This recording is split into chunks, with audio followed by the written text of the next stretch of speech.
Corocotta was a guerrilla warrior or bandit in Cantabria during the 1st century BC, who, according to Cassius Dio, raided Roman territory causing considerable depredation in the area. Dio says that Corocotta's depredations caused Augustus to offer a large reward for his capture. Corocotta himself came forward to receive it, impressing Augustus with his audacity. Dio is the only source for the story. Dio tells the story as part of an account of Augustus's forgiving nature. He writes that, according to Peter Michael Swan, the main purpose of the story is to contrast the clemency of Augustus with the vindictiveness of Dio's bête noire, Septimius Severus. Thomas Grunewald says that Dio wished to stress that Augustus had a strong sense of humor and unshakable self-confidence, and to compare this with the brutality that was the product of Severus' insecurity, represented by his vicious treatment of a similar, noble bandit, called Bulla Felix. Interpretations. Whether Corocotta was a bandit or a leader of local resistance to Roman occupation has been a matter of dispute.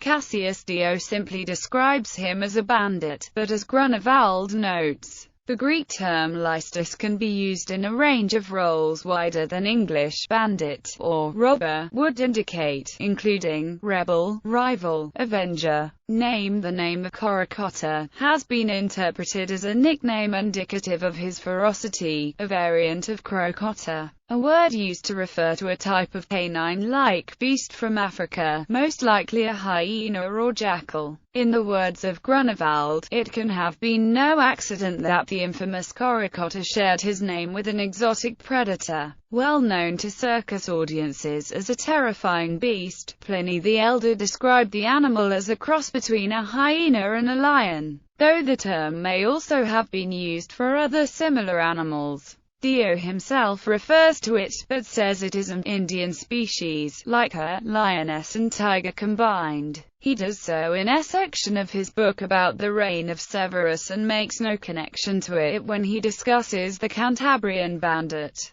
Adolf Schulten argued in 1943 that the name Corocotta may be only accidentally similar to that of the animal. He interpreted it as a Celtic name, probably originally a cognate of that of the near-contemporary British leader Coroticus. This view has received widespread support since it was proposed in 1943. Schulten argued that he was more likely to have been an anti-Roman rebel than a simple bandit, and should be seen in the context of the Cantabrian Wars, the last stand of independent Spanish Celtic tribes against Roman control. He probably led a band of rebels who continued resistance to Roman power in northern Spain for some time after other leaders had given up. Schulten argues that he must have surrendered to Augustus at some time during the emperor's visit to the area c. 26–25 BC. Hero or myth. Schulten's version allowed Corocotta to be appropriated in Spain as a patriotic hero of resistance to Roman rule, comparable to the status of the Lusitanian anti-Roman resistance leader Viriatus in Portugal. Peter Michael Swan quotes Seth Diego Santos describing him as a Cantabrian guerrilla leader. His surrender possibly belongs to Augustus' sojourn in Spain, California, 15–14 BC. He is the hero of Paul Nash's 1980 sword and sandal film Los Cantabres, and has appeared as a resistance hero in several other works.